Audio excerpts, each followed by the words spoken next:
Utility store पर महंगे दामों चीनी खरीदी गई और हुकूमत महंगी चीनी पर सब्सिडी देती रही। यूटिलिटी स्टोर कॉरपोरेशन की अपनी फराहम करदा दस्तावेजात के मुताबिक दिसंबर से जुलाई तक यूटिलिटी स्टोर कॉरपोरेशन ने 2,10,000 टन चीनी खरीदी और 13.5 रुपए तक की कीमत अदा की, यानी 63 रुपए 13 पैसे हुकूमत के अपने शुगर कमीशन ने बता दिया था, मगर फिर भी हुकूमत के ही यूटिलिटी स्टोर पर 83.5 रुपए तक चीनी शुगर मिलर्स बेचते रहे और शुगर मिल मालिकान को यूटिलिटी स्टोर से सब्सिडी की मद में 3 अरब रुपए का फायदा पहुंचाया गया। यानी सब्सिडी का ऐलान किया गया था आवाम के लिए, सब्सिडी के पैसे चले गए शुगर माफिया के पास। यूटिलिटी स्टोर कॉरपोरेशन महंगी चीनी खरीदता रहा, आवाम को सब्सिडी के पैसे शुगर मिल मालिकान को देता रहा और हम ये बात हुकूमत के इल्म में लाते रहे, इदाद शुमार आपके सामने रखते रहे, तो हुकूमत ने तस्लीम किया और इंक्वायरी की यकीन दहानी भी कराई।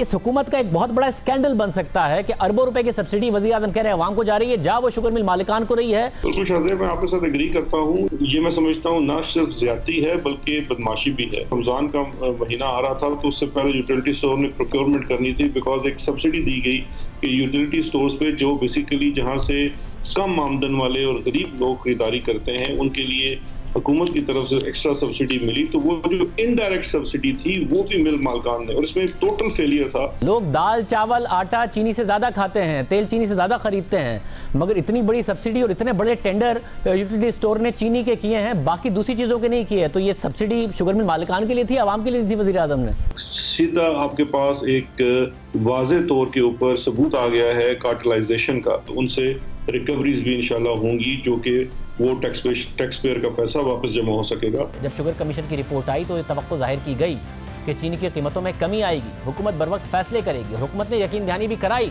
कि चीनी की कीमतों में अब कमी आएगी। हुकूमत ये दावा करती रही कि शुगर और गंदम कमीशन की रिपोर्ट को शाया करके हुकूमत ने वर्ल्ड कप जीत लिया है, मगर उससे बार बार सवाल होता रहा कि अवाम को फ़ायदा कब होगा, और हुकूमत यकीन दिलाती रही कि अब यहाँ से अवाम ही का फ़ायदा होगा।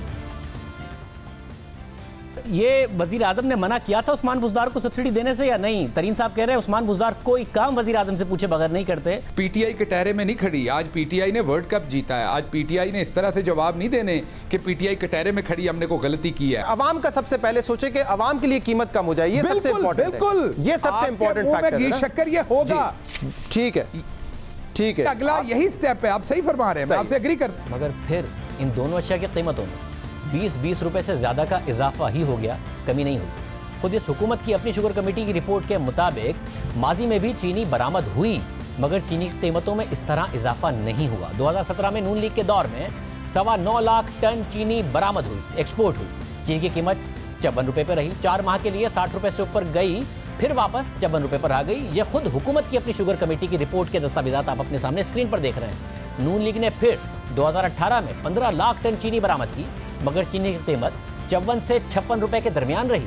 इसके बाद 2019 में तहरीक इंसाफ की हुकूमत के दौर में सिर्फ 7 लाख टन चीनी बरामद की गई, मगर चीनी की कीमत 75 रुपए तक चली गई।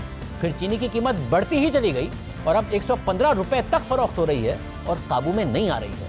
सब्सिडी देकर शुगर मिलर्स को फायदा पहुंचाया गया, फिर चीनी की कीमत कंट्रोल ना करके भी शुगर मिलर्स को फायदा पहुंचाया गया। गन्ने की सपोर्ट प्राइस पहले ही कम थी तो और शुगर मिलर्स को फायदा हुआ। दोनों तरफ से शुगर मिलर्स को फायदा ही फायदा हुआ और हर तरफ से अवाम और मुल्की खजाने का नुकसान ही